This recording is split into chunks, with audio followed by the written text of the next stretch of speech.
Hey everyone, this is Tom Salemi of Device Talks. Welcome to the final episode of the Device Talks weekly podcast in 2021. Yes, we'll be back in 2022. Excited to restart, but very excited for the rest of this holiday season. So I hope you all get some rest as well. But it's been a fantastic year for this podcast and for us here at Device Talks. The world continues to have its struggles, and we all hope for less COVID, as you'll hear later on in the program. But I'm really grateful for the support this podcast has had. So thank you, everyone, for your support.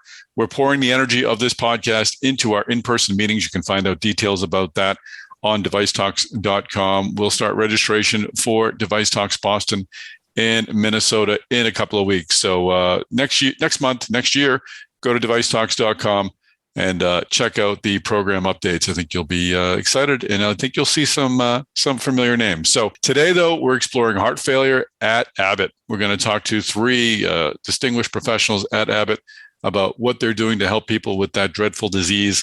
We'll open up with a conversation that I had with Dr. Philip Adamson. He is Chief Medical Officer of the group. He'll talk about CardioMEMS, and he'll explain how technology really empowers the patients who are living with heart failure. Later on, we'll speak with Kevin Bourque. Kevin Bourque is Vice President of Research and Development. And also, I spoke at the same interview with Dr. Robert Kormos, who's a Divisional VP of Global Affairs at Heart Failure. We talked with them about many things, but talked a lot about HeartMate, about HeartMate 3, about its use in the pediatric population. And that's a subject that actually came up a few times in this conversation, including in our wrap-up conversation. We brought in the entire editorial staff to identify their top stories of 2021. We each got to pick one, and we ran through it. We were joined by Chris Newmarker, of course, executive editor, by Danielle Kirsch, senior editor, by Sean Hooley, associate editor, and Brian Bunce, our pharma editor. So we brought in the entire team. We assembled the news team to give our top stories of 2021. So I'm sure you'll enjoy this conversation, which was sponsored by our friends at KNF. We'll hear from KNF a couple of times in the podcast as well. So once again, we will not be putting out a podcast the next 2 weeks. We'll be back the first Friday in 2022. And from all of us at Device Talks to all of you, please enjoy some time, the holidays, enjoy your families. And we look forward to rejoining with you in the new year. Let's go. All right, you ready for this? Ready.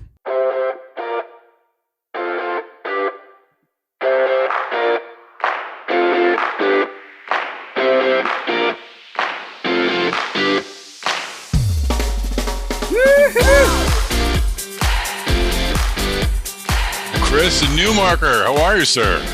Good to be here, man. Happy holidays. Happy holidays. I'm feeling like George Bailey at the end of It's a Wonderful Life because the whole town is here. We have the whole mass device MDO drug discovery town. They're here to bring us. Hello, you old savings alone. Hello, Brian Bunce. Hello. Sean Hooley has emptied his expense account. He's dumping a jar of money into our laps. It's quite special. It's a good time to be. I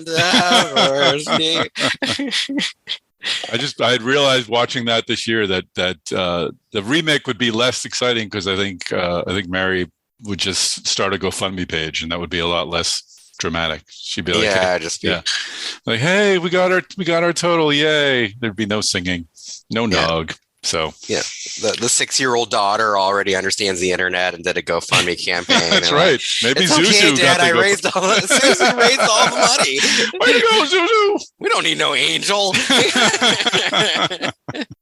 Good point, Chris Newmarker. So no, we're all here not to collect dollar bills, but to collect wisdom of the year 2022. Yeah, you don't need to give any money to the Tom Salemi self-betterment fund. No, that is the costs are too high for that fund. Believe me, we are got a lot of betterment necessary. Yeah. But we're going to ask each of our esteemed colleagues to supply us with their news of the year. It doesn't need to be an impactful piece of news. It can be their favorite article. It can be a favorite profile. It can be anything of the like that they just, when they think of 2021, that's the first story they sort of think of. So we have not yet assigned the order of these top stories. So for that, I have stolen this high piece of technology from my son's Yahtzee game. I will roll dice. Danielle is number one. Brian Bunt, Danielle Kirsch, senior editor at Mass Devices #1. Hi, Danielle. We haven't said hello to you yet.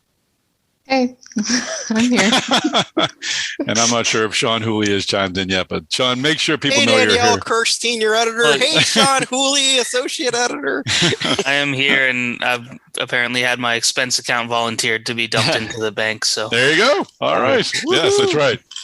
Feeling generous today. I meant Dower's expense account. I went around anyway. We don't need to go into It's a Wonderful Life again. So Danielle, you're #1. Brian's #2. Sean is #3. Chris is #4. I'm #5. #6 is a do-over. Let's see who goes first. #5, me. Yes. I can show you all. See, there it is, #5. Although there's no way you would have known that I didn't flip it. So what story? What story for my this year? story for this year? The one I thought of when I thought of 2021, and it's one we talked about a bit, but still, I find it remarkable that Vicarious Surgical was able to go public via a SPAC. Company that we had on the podcast in, I think it was June 2020, and at the time just seemed to be a smallish startup with big dreams, is now valued at over $1.2 billion and is now trading on the New York Stock Exchange. I just think it was a great sign for medtech exiting wise. The fact that companies that small can grow that quickly, and just made for an interesting perspective on surgical robotics, where we all sort of had written it off, or at least given the win to Intuitive, and of course Medtronic's coming in with Hugo. We thought all the big companies would take over, and we've got these smaller companies that are carving a niche for themselves. And actually led to a conversation I had with a VC, where I was basically asking, like, what do you find compelling about surgical robotics? And in our conversation, she made a comparison to basically desktop versus or large room full computer versus desktops. I mean, back in the 70s, people were like, "Oh, you won't need any desktop computer. We all have all the big computers I need." No one, was famously said by Ken Olsen, no one's going to need a computer on their desk. Well, we may need a surgical robotic system that can someday fit on a desk. We may need smaller versions of what we have, and that might be the opening for companies like Vicarious. So I think Vicarious Surgical's SPAC is definitely the one I'll be thinking of a few years down the road. Well, and overall, the SPACs themselves are a huge story this year. I mean, the fact that last year we had the Butterfly Network, which had this handheld ultrasound, doing a SPAC, and at that point, I mean, I'll just admit it, last year I didn't even know what a SPAC deal was. I was like, what kind of deal is this? I'm not like a financial wizard, and I looked this up, and it's now we're seeing them all over the place in medtech and a host of other industries. It's really become this kind of like financial. We'll see, whether people in the long run decide this was a good or a bad thing, but it's definitely become a financial tool for a lot of these companies to go public. I thought it said financial wizard on your LinkedIn profile. No, I should add that. That sounds good. Financial wizard. Sounds. Yes. All right. So that's my pick, Vicarious Surgical's SPAC. Let us find our next victim. I'm going to roll the dice again. We'll keep 1, 2, 3, 4. 1 being Danielle, 2 Brian, 3 Sean, 4 Chris Newmarker, 5, 6 rollover. Going to do it again. 5, 6 rollover. #4, Chris Newmarker. Okay. Well, another really big story in medtech this year was the supply chain problems, and our managing editor Jim Hammeran for MDO is on parental leave right now. Congrats, Jim. He actually had some really good articles, and not just the fact that the pandemic has caused all kinds of supply chain problems for device companies, but kind of rolling it forward and saying the climate change is probably going to cause supply chain problems for a conceivable time to come. But I mean, it says something that it's really been having an effect on the industry. I mean, just we had Philips had a giant huge recall of respiratory devices, and competitor ResMed theoretically should have been able to step in and grab a lot of market share out of it. And they had their CEO saying, supply chain problems, we can't meet all the demand we're getting, because of the Philips recall. And we heard about supply chain problems too, and J&J kind of stretched out the timeline for its Atava surgical robots that they'd like to roll out. So I mean, sometimes I think that supply chains might be the CEO equivalent of the dog ate my homework.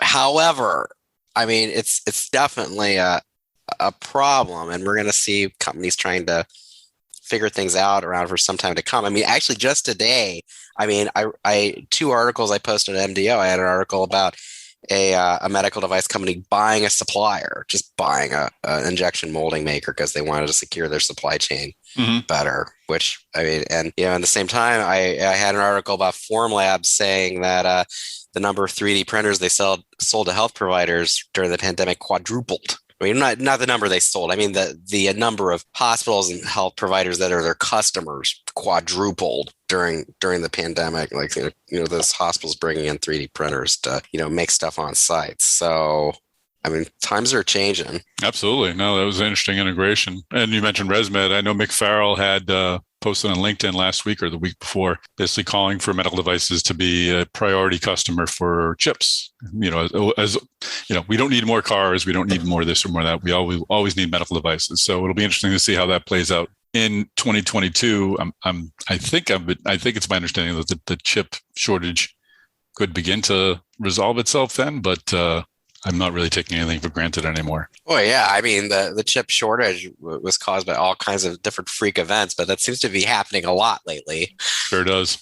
Well, the other thing about the supply chain is that the old model of supply chain was primarily based on lean. So the philosophy was you try to save money by having less things to ship or what have you. And then you have a natural disaster, you have COVID, and that all kind of takes a nosedive. So it seems like a lot of supply chain companies have to kind of evolve and develop a new paradigm that's more nimble, that rethinks how to stock stuff in factories and warehouses. So it's a big kind of learning curve there. Absolutely. No, for sure. Yeah, totally. Well, first, I'd like to bring in Dr. Philip Adamson. He is the Chief Medical Officer of the Heart Failure Division at Abbott. But before we begin that interview, I'd like to bring in our sponsor, KNF. KNF specializes in the development, design, and production and distribution of diaphragm pumps and systems for handling gases and liquids.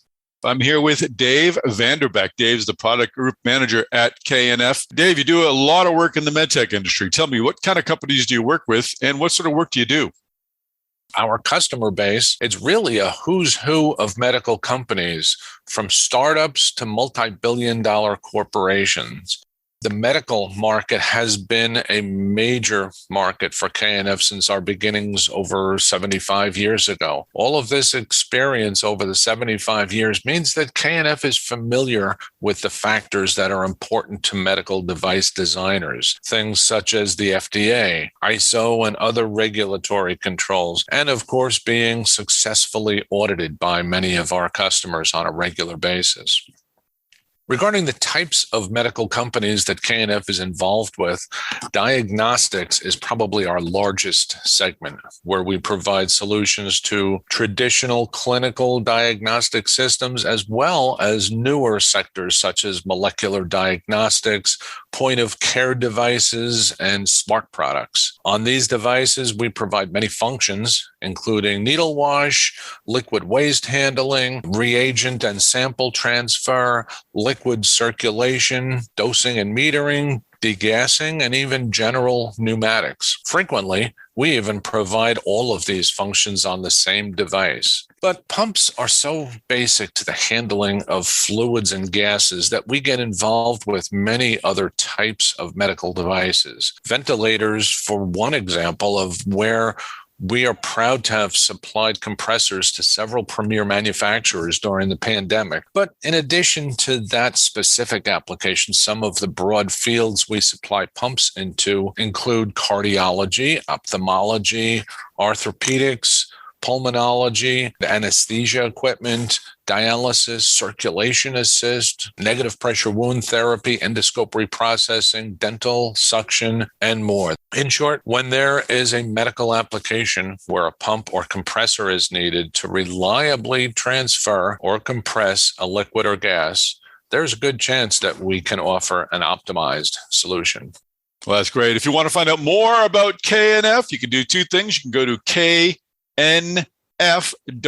You can also hang on. We'll be back with another message from KNF a little later in the podcast. Well, Dr. Philip Adamson, welcome to the podcast. Well, thanks, Tom. Thanks for having me.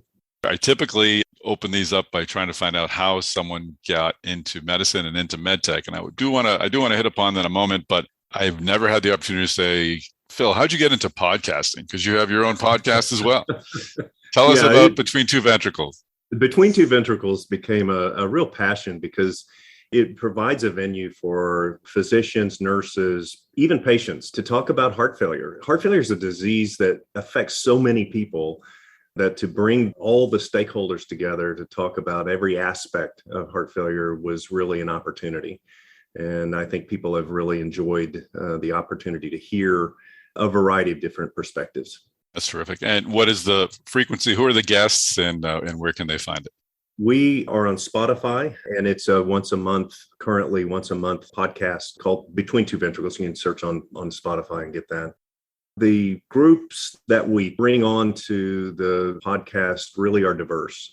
In fact, we've talked with Kelly McCants, for example, at Louisville, that runs the Institute for Health Equity at the Norton Health System about health equity in heart failure. We've talked about with Danny Goldstein, a cardiothoracic surgeon, about how COVID has impacted the care of patients with heart failure, and all the way to advanced therapies, such as with mechanical circulatory support. We talked to nurses the past president of the American Association of Heart Failure Nurses, who really talked about how does nursing fit into the matrix that a patient sees, for example, when they come to be cared for with heart failure. We talked about the treatment of different aspects and comorbidities of heart failure, all the way to a patient to tell us what's it like. What's it like to have heart failure, not only in the back of your mind all the time, but when it gets bad and patients have this drowning sensation. It's unbelievable. I mean, it's something that you can't really get in your mind until you hear somebody say it or you experience it. And so that's kind of the broad base of how we've approached heart failure and the knowledge base there. That's great. All right. Well, it sounds like an important podcast. So Between Two Ventricles, and you can find it on Spotify. Terrific. Now, tell me how you got into medtech. You're a physician and you joined St. Jude in 2015, I believe. I don't know if it was a CMO position, but talk a bit about your transition from being a clinician to joining industry. I'm always interested in how that happens. Tom, I spent about 15 years on the faculty at the University of Oklahoma, and then really focused on the burgeoning understanding of how to treat people with heart failure. Because before, say, 1985, 1990, honestly, there was nothing that could be done. It was a uniformly fatal, almost hopeless disease. And we broke the barriers of understanding the pathophysiology of heart failure, bringing remarkable drugs and then subsequently remarkable devices that do treat the underlying mechanisms of heart failure. And I was involved at that level of mostly the development of the devices that we have today for treatment of this disease, including defibrillators and cardiac resynchronization therapy devices and the medications, along with remote monitoring. And that's where I really felt was important to develop was, how do we get into the life of a patient who has heart failure? Because honestly, the 15 minutes of fame they get in front of the doctor once every 6 months is such a small sliver of time. Sure. And all the badness happened when they weren't standing or sitting in the office. And so the idea of either using an already implanted therapy delivery device or a freestanding diagnostic that can be implanted, all was very intriguing to me. So we've been involved in all of those trials. Subsequently developed a system called the CardioMEMS heart failure system. And that was purchased by St. Jude Medical. Shortly thereafter, they invited me to be a part of the company to help develop those kinds of concepts and how they work together. And that after, 27 years of clinical practice, that seemed like I could maybe touch a lot more heart failure patients, honestly, than in my clinical practice. And at that point, I said yes. And it's been, I've never looked back. I mean, it was a medical director position. I've moved after the Abbott acquisition now to the chief medical officer of a division, the heart failure division of the medical devices here at Abbott. Man, I learned something new every day. I'm responsible for reimbursement, for talking to governments around the world, understanding how heart failure is managed around the world. How do we bring cost-effective solutions to people who live in Brazil or London or El Reno, Oklahoma. So, I mean, it's really amazing to have this opportunity. I'm not sure if I'm putting my ignorance on display here, but I didn't see that your connection to CardioMEMS. Were you involved with the founding of CardioMEMS? I put the first one in North America. And then I was the co-principal investigator of the CHAMPION trial. I actually ran the North American feasibility study that led to the foundation of the CHAMPION trial. I published the design paper for that and helped design that study. And then Bill Abraham and I ran that study through its entirety, including the extended follow-up period. It presented that to governments around the world, including the FDA here in the United States, and used it in my clinical practice and found it to be a remarkable opportunity to make people understand their disease, not only understand their disease as an educational piece, but also to more effectively keep them well and out of the hospital. Okay, great. So what is your purview now at Abbott? What do you oversee? I oversee the portfolio that we have with our heart failure product lines, which are CardioMEMS, the Centromag temporary mechanical circulatory support device for shock for patients who come in with acute heart failure, and the chronic mechanical circulatory support device called HeartMate 3. And so essentially medical affairs provides a clinical consulting service to research and development, research and technology, to reimbursement, to regulatory decision-making, to clinical trial development, to sales, to commercial, to, everybody, every facet of how Abbott in this division works. So we provide that clinical acumen, that clinical basis for how do we approach not only the disease, but how do we ensure that our efforts are really focused on improving the patient's outcome and the patient's life. And I think that's the key element that made me feel comfortable making the change from clinical practice into industry. Is it was very clear to me that this company has understood that if the patient benefits and the doctor's job is made easier, then all the business stuff falls in line. Well, Phil, let's drill down on CardioMEMS. It was certainly a very promising product when it came out, and the acquisition was very important. How has it fulfilled its promise at Abbott, and how does it help connect patients with physicians, as you stressed was so important for that to happen?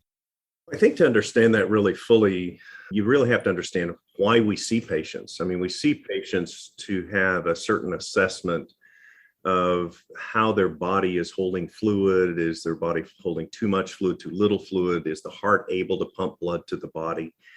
We call that congestion and perfusion. And so the goals of actually seeing a patient, talking to them, and doing a physical exam are really to establish how much volume is in the blood vessels, how much blood is pumping to the organs, and are those two parameters well balanced with the medications and devices that we have. Fundamental to that assessment are the pressures that the heart has to pump against when it's ejecting blood either out to the body or out to the lungs. And the pressures there are made up of mostly how much fluid is in that blood vessel. And it's the fluid that builds up that then causes 91% of people who are hospitalized to go to the hospital. The fluid builds up. People can't tell that it's building up. It builds up over weeks. And then all of a sudden kind of overflows, and patients have that sensation of drowning. They go to the hospital. They require the hospitalization. It's a horrible event, as we mentioned, and it makes their heart get worse, it turns out. Each time they get sick and have to be hospitalized, it's not the hospitalization, it's the fact that they've decompensated that causes their heart to get worse over time. And so the whole idea of seeing patients in a disease management program is to see them frequently enough to capture that process. Well, unfortunately, that's not possible if you see 3,000 or 4,000 people with heart failure. You can't see them all every week. And it turns out that even if you did, you wouldn't be able to see this change in how the filling pressures or how those pressures in the blood vessels were starting to increase. The patients don't have symptoms. You can't see this on physical examination. So the beauty of CardioMEMS is that this little tiny sensor that doesn't require a battery or a lead can be permanently implanted in that major vessel called the pulmonary artery. And that then is externally interrogated by the patient, and you get this beautiful trend analysis that allows you to see this trend of increasing pressures that reflect increasing volume.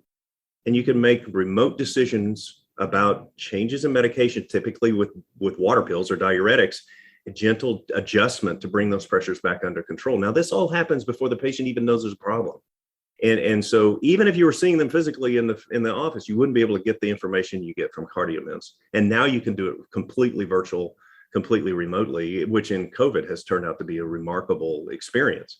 I just was in Carlsberg, Germany, where a gentleman and one nurse, actually a physician, one nurse, took care of 170 patients through the pandemic for over nearly a year and a half. None of those patients had to come to the office, Wow, much less come to the hospital. And so, I mean, it was just amazing to see how useful this information as a disease management tool became.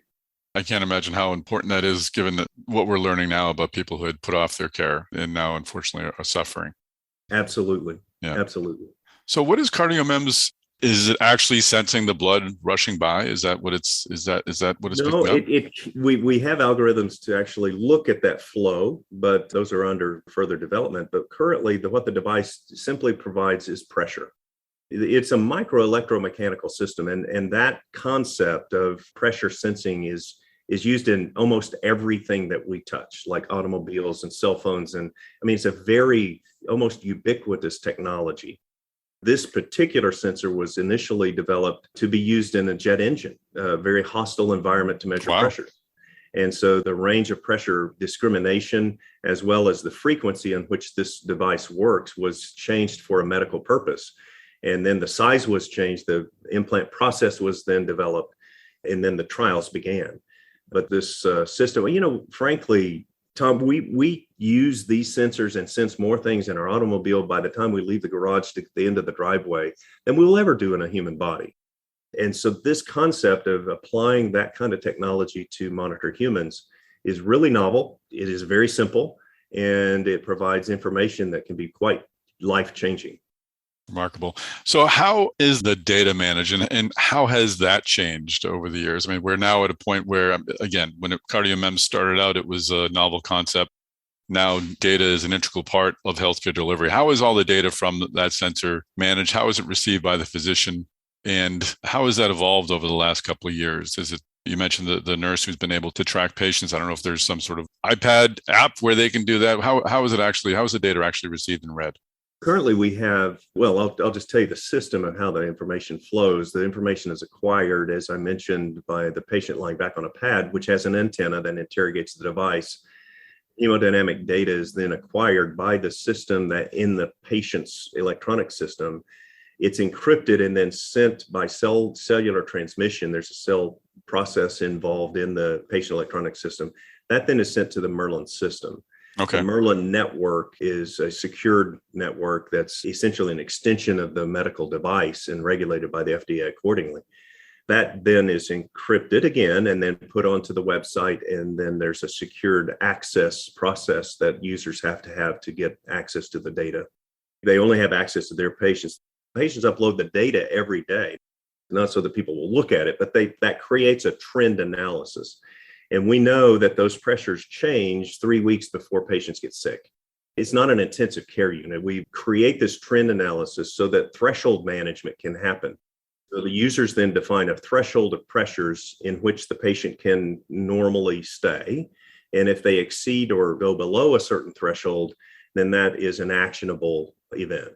And that then is essentially a management by exception process in which the system itself will tell the provider which patients are outside their predefined range of pressures. Those are the patients that the provider has to look at. Mm-hmm. Now, what we found is that most centers that use CardioMEMS actually have nurses, that either advanced practice nurses or RNs that work within physicians' essentially global standing order, that they look at these pressures, look at threshold management, call the patient, change the diuretics, and then they can now see the effects of the change in diuretic. It brings the pressures back down. They're good. They're back in the threshold. So it's similar to sort of continuous glucose management. Interesting. So we know where the blood sugar should be. And if it goes out, we act on it. And if we don't, it's good. We have plans to automate that process and put it in the context of an app that the patient will have on their smartphone with the physician directions or prescription all embedded so that the patient can get the pressure, see where they are in their threshold management, and then have the physician's prescription immediately available for them to do what they need to do for that moment. Wow. So is that, I wanted to ask about, you mentioned Merlin. I assume that's affiliated with My Merlin, which is that the product you're talking about?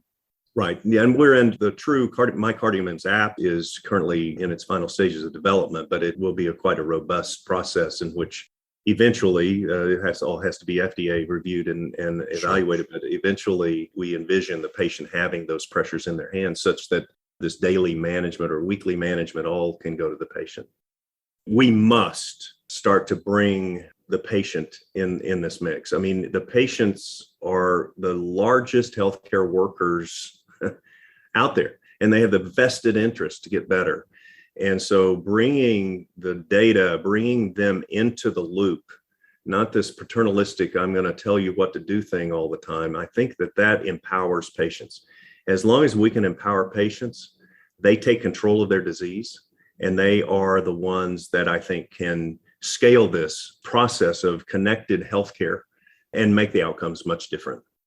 Well, that's terrific. Phil, thank you for joining us on the podcast. Thank you, Tom, for having me. It's good to talk to you. All right, we're back with our top stories. We've got the entire editorial team here, minus Jim Hammerand, who's out on well-deserved parental leave, as Chris Newmarker pointed out. So we're down to 3 now. We're going to roll the dice. And Danielle, you'll be 1 and 2. Brian Bunch, you'll be 3 and 4. Sean Hooley, you'll be 5 and 6. We had our guaranteed a winner in this roll. Everyone can hear the Yahtzee die roll. Number 3, Brian Bunce. So my selection is FDA's approval of the Pfizer BioNTech vaccine. Would you like to hear why? Yes, we very much would, Brian. Why was that important, Brian? I don't really remember that happening. What was that? Why was it important having a vaccine against COVID? So there's 6 reasons I pick for that. So first one is the first COVID-19 vaccine to be approved in the US. Still the only one to have official FDA approval. Number 2 is the first mRNA vaccine to be approved by FDA. Number 3, it's the most popular COVID-19 vaccine in the US and in many parts of the world. Wow. 4, Pfizer and BioNTech, as well as Moderna and other companies, role in developing mRNA vaccines help catalyze interest in mRNA therapeutics by years, maybe even decades. So the Pfizer and BioNTech vaccine also helped change the dynamics of mRNA research. So before the pandemic, you had mRNA-based companies, but they're mainly focused on novel indications, kind of like white space, not so much focus on infectious disease. COVID-19 happened, that all changed. As the first FDA-approved mRNA vaccine, the platform that Pfizer and others helped develop will inspire scores of other mRNA vaccines for viruses, cancer, potentially like heart indications. It's a big, long list of potential things, so we'll see what shakes out, but odds are we'll see a lot more than just vaccines in the future. Also, the interest in mRNA could play a role in fueling research and related platforms like cell and gene therapy. It should be noted that the Pfizer BioNTech vaccine is itself not a gene therapy product, but it's a related kind of technology. 5, the approval highlighted a new model of collaboration between the industry. So you have like a big name, big pharma company, and then a startup coming together, sharing profits 50-50. It's kind of a unique model there. Then finally, number 6, it's the first to find use as a booster. And recently the company announced that 3 doses of the vaccine appear to be effective against Omicron. So that's it. I mean, here's one thought I have. I mean, you look at like really big crises in history. I mean, usually wars, but I mean crises as well. I mean, by the end of World War II, we were splitting the atom, and we had rockets and jet engines, and is mRNA going to be kind of the thing that we were like, yeah, that pandemic was horrible, but this is like the advance technologically that we got out of it. I mean, how much do you think this could be like our big leap forward in a way? I think it's too soon to say. So last week, Moderna announced flu vaccine results. Like they have a few different candidates in the works, but the first early interim results they announced were positive, but they were not really much better than like a pre-existing flu shot. So for that one, the early data suggests it's on par, like not like a game changer, but you have research underway on like of course, infectious disease, but also autoimmune disease, rare disorders, oncology, regenerative medicine, cardiovascular, metabolic disease, and CNS disorders. So you have all these different things. So my bet is that some of them will shake out, but who knows how long it'll take, and who knows which indications will really lead. At least it's kind of neat that something that just had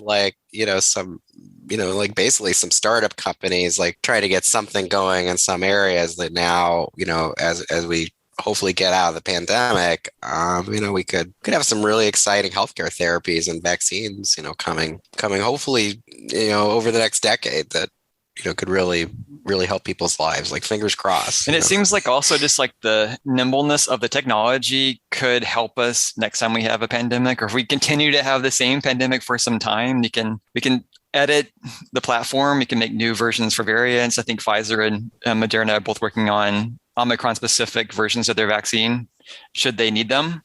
Yeah, that could be really welcome, that they could just reprogram for future variants. And they're planning on having those ready by, I want to say, like March of next year or so. So like matter of months. 2 months before, we have Device Talks Boston, May 10th and 11th in Boston, which wouldn't be possible without a vaccine. So I think, speaking as an events organizer, I agree with you, Brian Bunce. What if we did come to Device Talks Boston, get a free Omicron shot? We're going to call it the Omicron shot? Is that in the hotel bar? Yeah, that's right. Free happy hour with Omicron shots on the side. That's a great choice, Brian Bunce. That's pretty much a gimme. So good choice and really well presented. Cool. Okay, so we're down to our two best, I'm sure. Danielle Kirsch, you will be 1 to 3. Sean Hooley, you'll be 4, 5, and 6. Rolling the Yahtzee die. It's a 3. Danielle Kirsch, bring us your top story of 2021. Not giving up yet. 2021. So I did an article earlier this year about how Abbott engineered a catheter-delivered device for premature babies, the Piccolo. Cool. It was personally one of my favorites because I know a lot of pediatric RNs, and they've told me a lot about how they have to, surgeons have to engineer adult devices to fit into kids. And, most of the time it's not indicated for a child. So I thought this story was interesting. And then we've also, just this week I covered some electrophysiology devices for pediatrics that recently won some innovation awards. But I just think we're going to see a lot of innovation in pediatrics soon. There's going to be a pediatric device renaissance happening. So that's what I'm going to be looking forward to the next 5 to 10 years. Oh, that's a great point. And you would think with the advances in miniaturization, both technically, electronically, but also just in manufacturing, that would allow for a lot of advancement in pediatric implants and tools as well. So that's a great point. Right. Yeah, Danielle, I just got to say the prediction about the Renaissance, I hope that's true because, they're definitely, I've heard the same thing. There's just a dearth of really high quality, innovative pediatric devices. So just be great that kids can get more attention. And the Piccolo is just, like I said, that was one of my favorite things that I've covered this year because it's the size of a small pea and it fits into the heart of a premature baby. So I just can't fathom something that small going into such a small patient population and vulnerable patient population at that. So great choice. I to your point, you got me thinking, Danielle. I can't imagine working at Abbott and holding one of these little things in your hand as you're sending it, just developing that and knowing where it's going. It's got to be a very impactful way to spend your day. So very great choice. All right. Well, I don't need my Yahtzee die anymore, Sean Hooley. You're the big winner. You're the big number one. Thousands of people have waited to hear this through this entire boring podcast to hear your choice of news of the year of 2021. What's your selection? My selection is earlier this year, I interviewed Dexcom CEO Kevin Sayer, and it became, as I've sort of shifted a little focus to drug delivery this year, and diabetes is a massive part of that. It became one of the biggest stories that our readers are still reading, pretty consistently 5 months later. And it was just an interview about the company, their next generation G7 continuous glucose monitor, and kind of what's next. And it's clear that they're excited, and it's really interesting to see kind of what everyone is looking for in in diabetes management. It's a smaller, wearable sensor. And then, over the course of this year, there's been even more news where Insulet's got their new wearable insulin pump.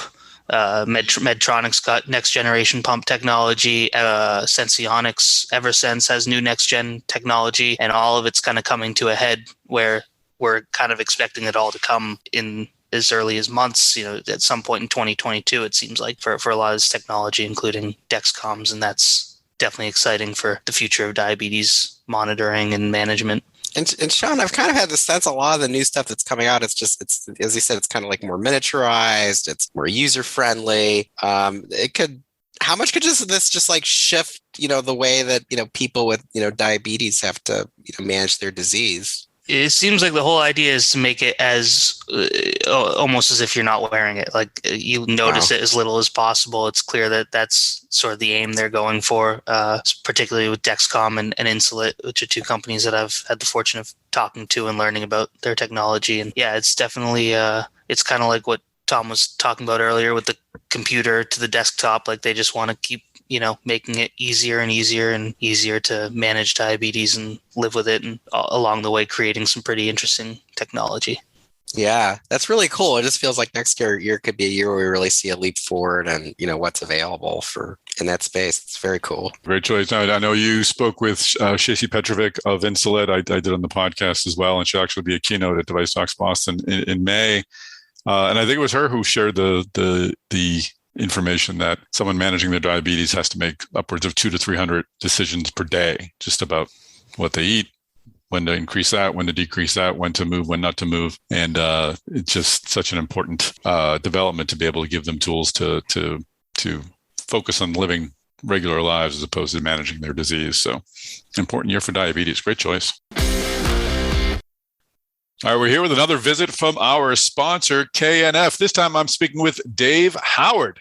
Dave Howard is Business Development Manager at KNF. And Dave, you're working on a lot of exciting stuff, but tell me, what do you see happening in the future? With KNF's wide range of liquid and gas pump products, we've had the luxury of supplying to many diverse industries. But of course, in the US, we've always had a heavy focus on medical devices. We work in applications like diagnostic systems, therapy and treatment devices, cleaning and sterilization equipment, many others. The last time we spoke, I mentioned about our low pulse and smooth flow products, which we developed because of what we heard from the market. And we're always listening and we're always looking for what's coming next. So more recently, we're actually seeing demands for making systems smarter.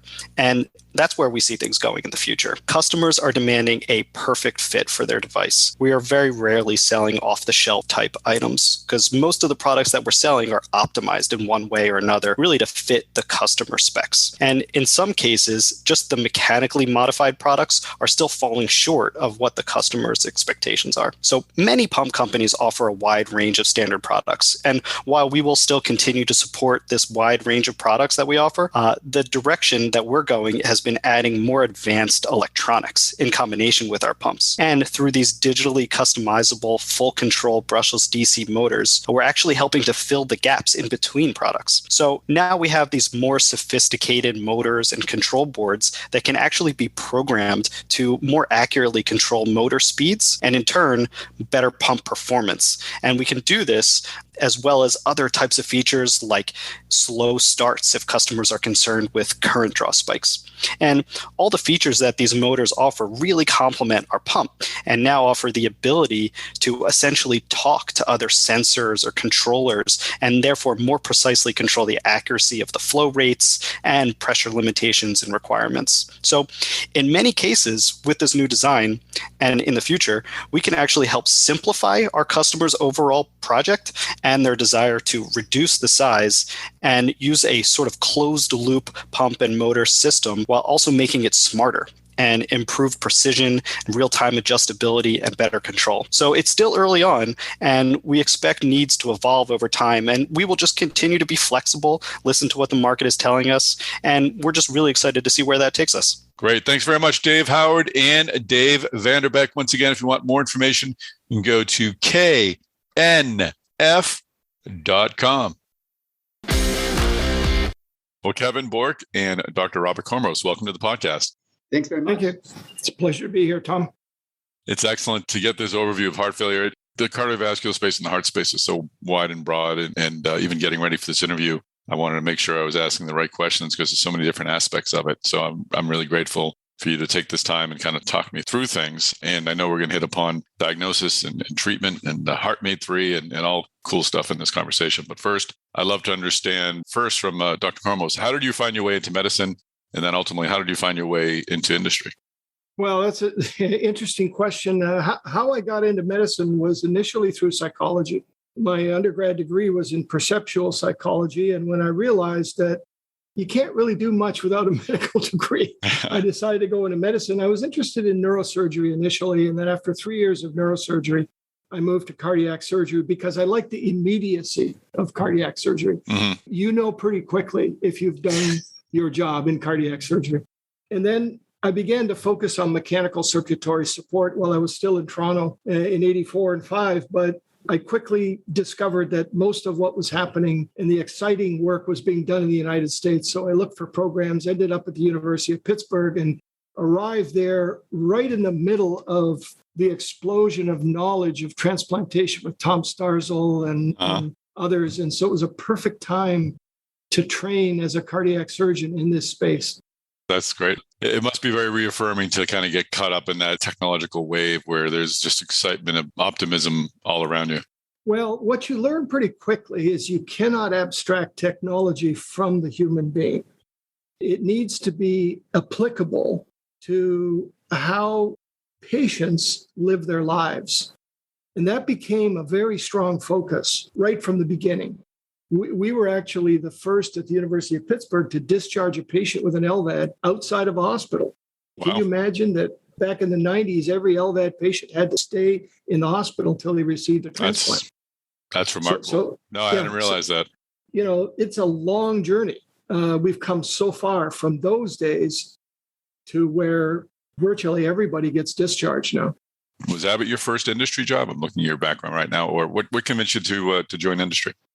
I came to a stage in my life where my focus was primarily on patients, but I'd always been integrated with industry. We actually developed the HeartMate 2 at the University of Pittsburgh in our labs.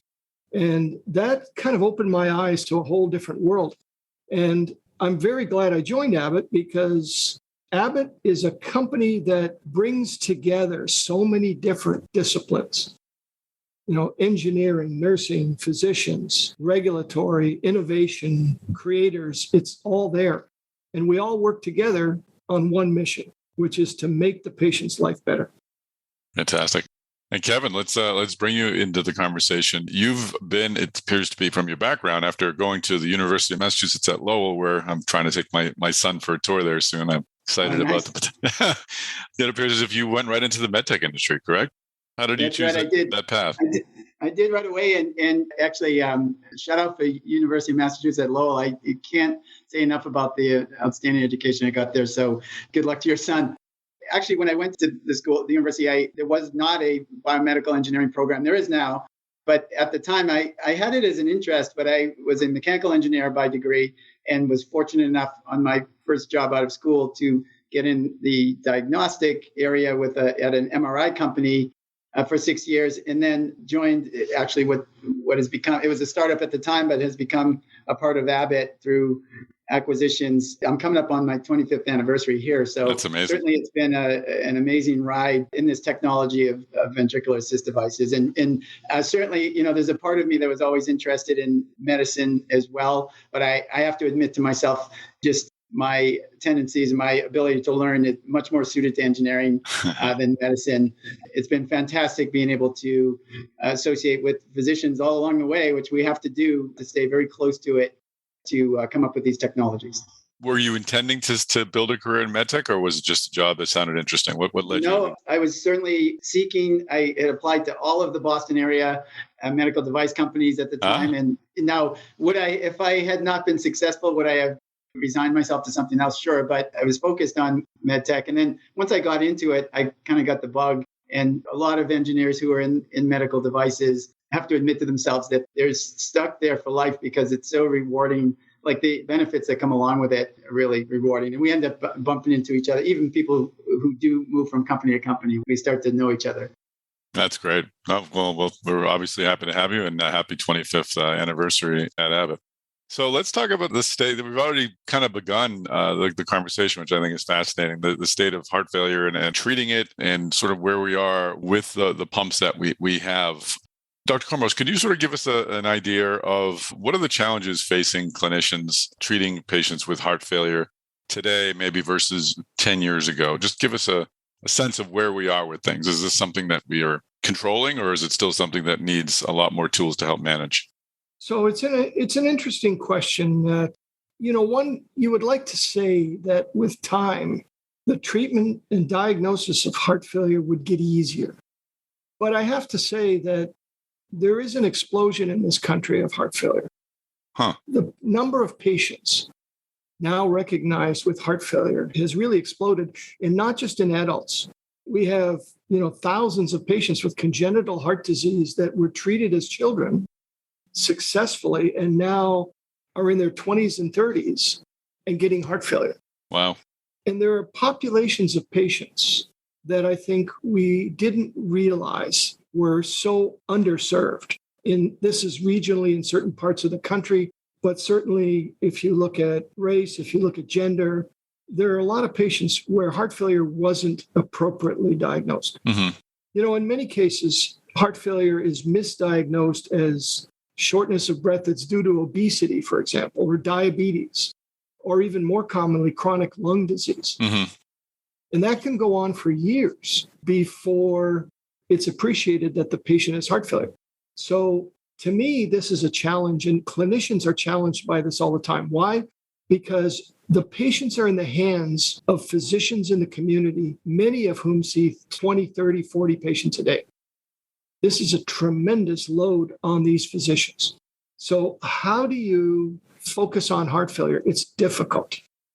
What is the current method of diagnosing heart failure? I think we all think about the treadmill and the Holter monitor around your chest, and that's the way. Maybe I'm completely wrong on how it's diagnosed, but what is the easiest, the most common way that heart failure is diagnosed?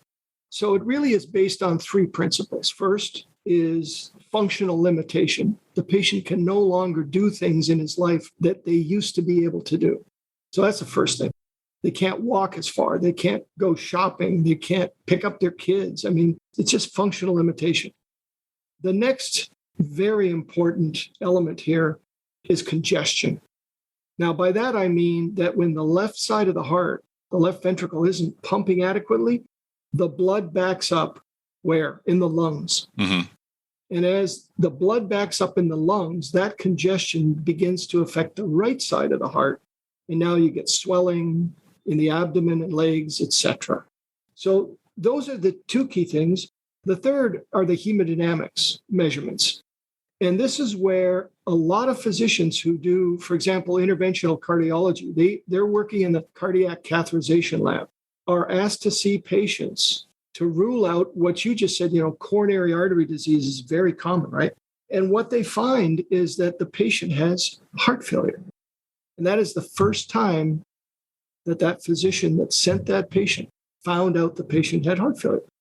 So I think it's those three things. The most common, I think, way of detecting it by a test would be the right heart catheterization, where you put a catheter in the heart and you realize that the pressures are high in the heart because it's congested. As far as diagnostics go, that's a very invasive procedure. You're scheduling a day surgery. I mean, it's not a digital diagnosis. It's not breathing into something and getting diagnosed immediately. It's a procedure that requires some effort. Yeah, it's an outpatient procedure that requires a couple hours, but it is invasive, correct? Interesting. And Kevin, let's just bring it over to you from a design perspective. You've been working in this space along with Dr. Kormos for almost the entire time as it's grown. I can't imagine a more unique design challenge than developing an LVAD, a heart valve that needs to work continuously. And if it doesn't, the results are critical. What are the challenges that come along with designing a heart pump? Well, for sure. And one of the nice parts of hanging around in one spot for so long is you get to see the evolution, because as you can imagine, with the degree of evaluation, design, testing, a regulatory path, it takes quite a while to get innovations out there. And to watch the uptake of these technologies takes time. But I've certainly seen us go from just, can we pump blood, like just the rudimentary aspects of pumping blood. And the challenges, of course, in those early times were mechanical wear and tear, just bulk reliability of the implanted device, and certainly blood trauma. In the early times, it was literal blood trauma, the breaking of red blood cells, called hemolysis, which would be due to the destructive nature of the pump itself.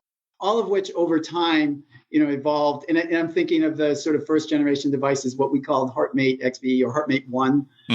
And then over to the improvements, for our technology, it was deemed HeartMate 2, which were these smaller, quiet, much more reliable rotary pumps that have definitely displaced the other types of pumps in the early days. And those became much more reliable. We have patients well over a decade, hundreds of patients actually over that time frame, who can keep their pumps that long. Wow. So the reliability aspects aren't the big thing, but now you get into the details where on the implanted side, further improvements in hemocompatibility become an issue. And certainly in the early rotary pump times, we had, for example, thrombosis of the pump itself.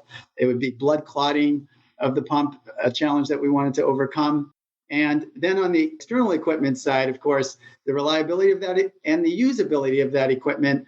We've learned a lot over time of how our patients and our physicians manage the equipment, the information that should be available to them, that shouldn't be available to them, how you alarm for those settings, all of which sort of have come to the modern, our HeartMate 3 technology, which really has revolutionized what we call hemocompatibility. This is the friendliness of the device, of the implanted device on the blood, where we've basically eradicated de novo pump thrombosis and have come very far in improving things like stroke, things like bleeding, gastrointestinal bleeding, and other complications associated with the technology to levels where we can say, wow, this isn't just pumping blood now. We're doing it in a blood-friendly fashion, and the equipment that the patient uses and the information we can exchange is much better.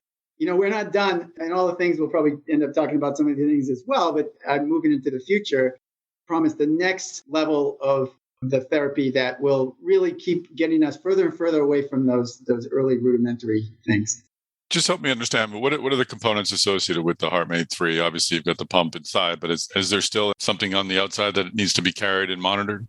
Right now, we have the implanted pump, as you say, and there's an electrical drive line that actually penetrates the skin in your abdomen and comes out to connect to a box that you wear on your belt. It's what we call a controller. And that controller has to be connected to some power supply. So if you're mobile and shopping at the mall or driving to work, you wear battery packs to keep that system running. If you're at home reclining or certainly sleeping, you can plug into a power unit, essentially plug into your wall for power. But you're always sort of tethered to that equipment. And one of the most important things we're working on right now in development is a fully implanted system. This is a system that would obviate that percutaneous drive line that comes through the skin and enable us to just recharge an implanted battery across the skin, similar to the way an iPhone charger can be done without plugging in your phone. And that, of course, has technological challenges, but we're working on that now because we think that would be a very important way for a patient to have some period of untethered runtime during the day for more active lifestyle. Dr. Kormos, it's fascinating. I think you mentioned 30 years ago that you would release the first patient with an LVAD from the hospital. Now we're at a point where the system can be traveled with. But what is it like for the patients who are using any LVAD, or if you want to speak specifically to HeartMate 3, in terms of, does it change their lives? How does it change their lives? What is it like for them to manage this? Is it, obviously it's a critical need, so they don't unfortunately have a choice, but how does the use of an LVAD sort of impact the patient and their lifestyles? I'm glad you asked that question because, one of the nice and fun things about this job is you get to listen to a lot of different individuals, those that take care of patients. But more importantly, we have over 160 patient advocates, that is, patients who have had LVADs, that can tell us exactly the question you asked us. How do you feel? And what's the recurring theme all the time when you talk to patients is that it's a phrase that's often used in heart transplant recipients, that I have a second chance. I've got my life back. I can go to my daughter's wedding. I can travel. Some patients actually go back to work, believe it or not. And so The first thing they notice is lack of symptoms. They're no longer short of breath, and their activity level increases. Now, are there things that they tell us they wish weren't there? Of course. You're living with technology, and that demand that technology can sometimes put on a patient depends a little bit on how that patient reacts. You and I both know that some people can't stand putting a watch on every morning or a Fitbit. It's a pain. So you can imagine that some patients find technology a challenge. Certainly what Kevin said about the driveline coming out is still perceived by some as a limiting factor, but you're trading that for life. And more importantly, all the studies that have ever been done demonstrate that all the quality of life metrics improve within 3 months of implant and stay elevated out to 2 years. That's a great point. I guess I was thinking it was more of a maintenance. If someone who has one of these done, they're able to maintain the life that they've had, but it actually is restorative. They're actually able to get the life back that they had. In many respects, that's true. Now, because we do all ages of patients and everybody has a different lifestyle, you're not going to find that a patient who likes to spend his time watching television is suddenly going to play golf. Right. I mean, it depends a little bit on the lifestyle that you had at some point. Absolutely. So let's start looking forward a bit in terms of, I guess we talked earlier about diagnostics. Is this an area where you're working to, if it's an area that needs to be improved upon, is this an area where Abbott is focused, diagnosing the disease? Yes, absolutely. As I mentioned earlier, one of the most common and important signals of congestion is the pressure in the heart, and specifically pressure in the pulmonary artery, because that's the side of the heart from the right side that pumps into a congested lung.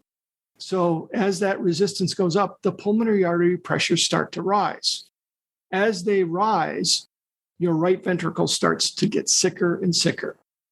What we've discovered is that using devices such as the CardioMEMS, which is an implantable pulmonary artery pressure sensor, using that, we begin to see changes of congestion. And in our data, the risk of death goes up before the patient actually realizes that they're in trouble. So it's an early signal. And that CardioMEMS pressure sensor can literally act as a gateway to the other therapies down the road. When is that implanted, the CardioMEMS? I thought that was part of a device, but is it a tool that's implanted first to sort of monitor? Yes, it's a tiny pressure sensor that can be delivered into the pulmonary artery through a peripheral vein. And it's currently approved to be used in patients in class 3 heart failure, where they tend to benefit the most because you can detect early heart failure and it helps you in the management of heart failure. Think for a second, in the future, if we made those pressures in some fashion, you got to think of the way it's presented to a patient. But let's say the patient had access to those numbers. Now, you suddenly have a device in the hands of a patient where they can better manage their own heart failure. And the advantage of that is keeping the patient out of the hospital.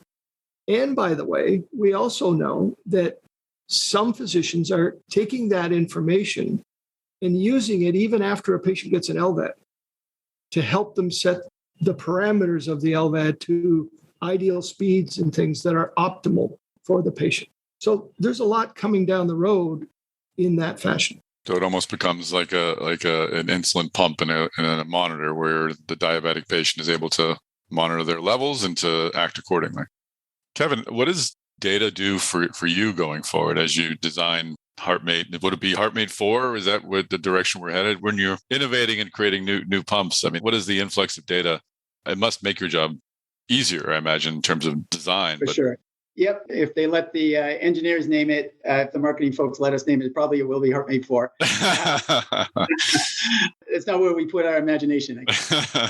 We certainly think that the future, a great part of our innovation in the future is directed towards this sort of data, making this data available in more remote access ways, not only to the physician, but also potentially internally to the device.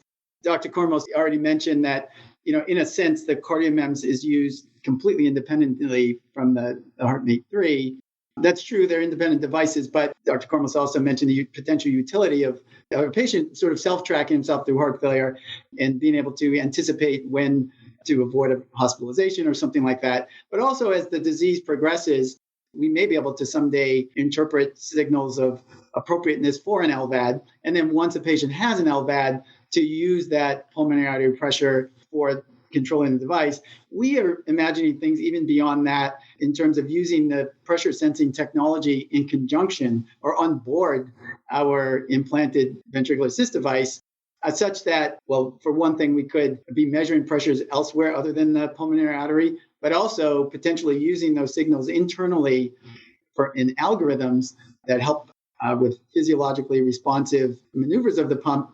At the moment, the pump is set by the physician to a particular speed, and the patient is discharged from the hospital at that speed. And a patient does a lot of different things during the day, including sleeping, resting, exercising, but the pump doesn't, at this moment, change in response to that.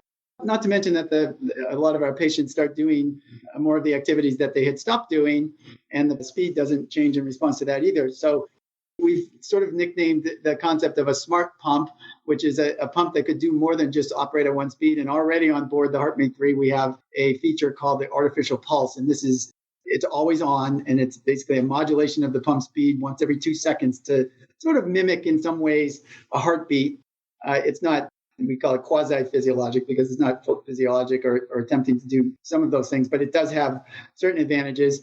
But much more things or many more things are potential for the future as well. And we think that sensing signals, gathering some of this data, like you said, utilizing that either just reporting out or internally in algorithms for physiologically responsive systems is really an important part of the future. Fascinating. Currently, is there any way to change the speed without reopening and getting access to the pump? There is, but it involves a doctor's visit because the device we use to change your speed is actually an iPad that the doctor has that the patients don't have. So it's a clinic visit. And it's, by the way, not a big deal. One of the things that's been very nice about the HeartMate 3 is it's not very fussy. There aren't a lot of speed changes that have to occur. We just don't consider it as proof that therapy is optimized. It probably isn't. And we think that even if it's subtle speed changes, that could provide some advantage in the future. Gosh, I had never even thought of that. That's remarkable. The final area I wanted to hit upon was I was doing obviously some research for this, and I saw discussion about your work in pediatrics. Dr. Kormos, I don't know if you want to hit upon this. You referenced children earlier. How prevalent is heart failure or the need for a pump in children? So we have worked very closely with the Action Learning Network that is a collaboration of pediatric centers across the country. The Action Learning Network is a very solid registry that contains a lot of good information about the pediatric population. And frankly, they helped us a lot get the pediatric indication for the HeartMate 3. There are a lot of children that have heart failure primarily because of congenital heart disease. We're talking about kids who are under the age of 18. And so some of these kids are big kids, right? Yeah. I mean, as you get into teenage years, some of them are as big as adults. So we take into account that whole population. Within that group, besides congenital heart disease, are certain inflammatory diseases like viruses and things like that that'll affect children and young patients. The interesting thing about this is that we always think of a heart pump as something that's either a bridge to transplant, right? Or if you're an older patient, you're going to keep the pump and live with it forever. But keep in mind that some of these hearts get better on the pump. They actually recover. And that population tends to be focused in the younger population. And I got to tell you that I've seen probably about 20 patients over the years that I've removed pumps from, and nothing is more gratifying than being able to tell that patient, go your way. You don't need a heart transplant. You don't need a heart pump anymore. Your heart's back to normal. And that we see every year, a number of those young people get better. But the younger population is interesting because when they get better, kicking this to a personal level of gratification, you're not only helping the child, but you're helping the parents and the circle around them. And to watch these kids gain a meaningful life and go back to school and interact with their playmates or in the case of those that go to college. That is just a remarkable thing to see. I think that the group with congenital heart disease, as I said, is rapidly expanding. There are probably 20 or 30,000 patients out there today alive that are adults with congenital heart disease that need some solutions. And, we don't need to get into the details. It's a much more complex disease, and not every one of them is suitable for an LVAD, but there may be some that can take advantage. One of the people that's done the most work in this is actually Kevin, our engineer. He has been working very hard with some of our team to expand that population and understand how the HeartMate 3 can work in children. The HeartMate 3 is the only pump that's approved for children right now. But I think Kevin has a unique perspective on this. Kevin, let's follow up on that. I mean, I'm looking now, it seems like we're coming up on a year, December 17th, 2020 is when you got approval from the FDA. So talk about the application in pediatrics. Dr. Kormos hit the emotional aspect that really is the fuel for the fire here in the research and development group for sure. But, we actually recognized that the HeartMate 3 had important features that could plug into this technology. Although designed as an adult left ventricular assist device, it is smaller than the prior devices. It is implanted right in the chest and doesn't require a subdiaphragmatic pump pocket like previous technologies did.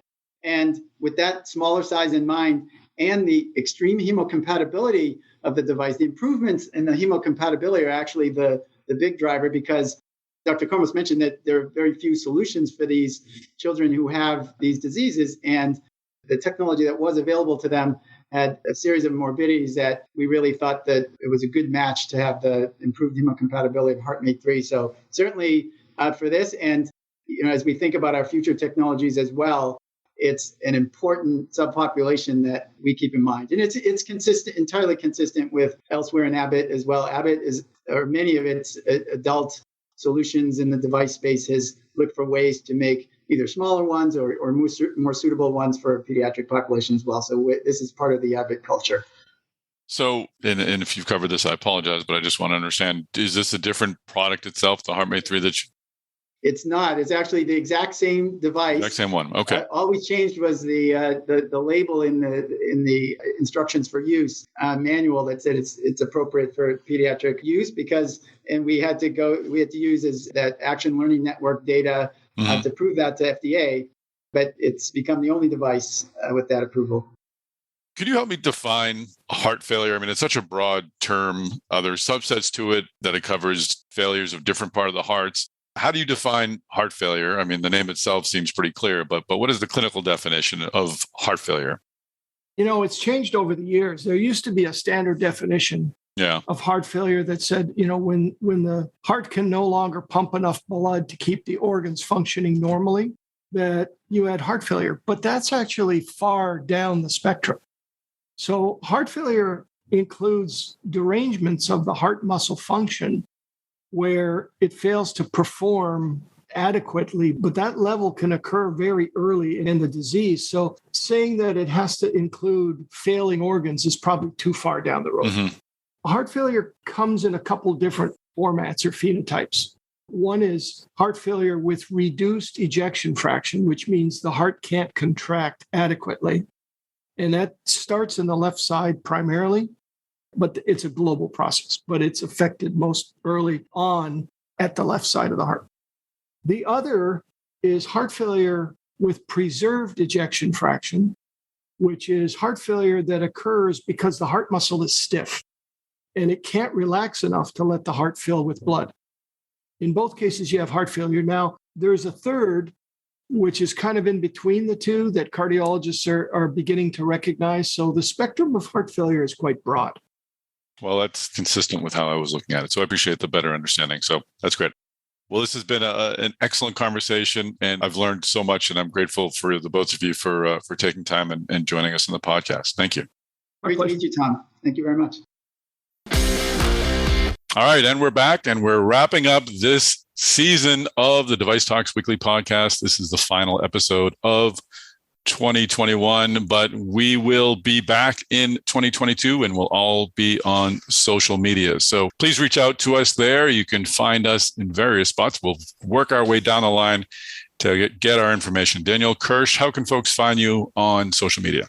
I'm on Twitter at Danielle_Kirsch, KIRSH, and the same name on LinkedIn. Fantastic. And Brian Bunce? Find me on LinkedIn. Pretty easy to find, I think. That's right. You're the only Brian Bunce in Northern California or something, right? There are actually two. Wow. It's really bizarre. But you'll only find one that's a pharma editor, so it kind of narrows it down. Pick that one, yes. Sean Hooley, where are you at in social media land? You can find me on LinkedIn. My name is spelled SeanWhooley. And then on Twitter, the same spelling plus WTWH is my handle, Sean Hooley WTWH. So either or, feel free to follow or connect. Very cool. And Chris Newmarker? Chris Newmarker, just like a new marker. You can find me on LinkedIn. Finally. And Twitter, at Newmarker. At Newmarker, as in a new marker, yes. And I am on Twitter at MedTechTom. I am on LinkedIn, Tom, SALEMI. And please do find us on social media. Please do connect to us when you share this episode of the Device Talks Weekly Podcast. Please like, follow, subscribe. Took the words out of my mouth. Please do follow us and subscribe to Device Talks Weekly Podcast. You not only receive this podcast, but other podcasts like the Intuitive Talks podcast, which we put out on this channel. It's a great way to make sure you don't miss an episode containing some very cool medical device technology. So that is a wrap. Great job. Thanks for appearing on this final episode of the Device Talks Weekly Podcast for 2021. Here's to no COVID in 2022. That's right. Any other New Year's wishes out there? I think we're all agreeing less COVID would be the best. Less COVID. Less COVID. People get vaccinated for crying out loud. Crying out loud. All right. Well, that is a wrap. Tune in next year. We'll have another great episode of the Device Talks Weekly Podcast waiting for you. You want to scream something? Are you good? Less COVID. Less COVID.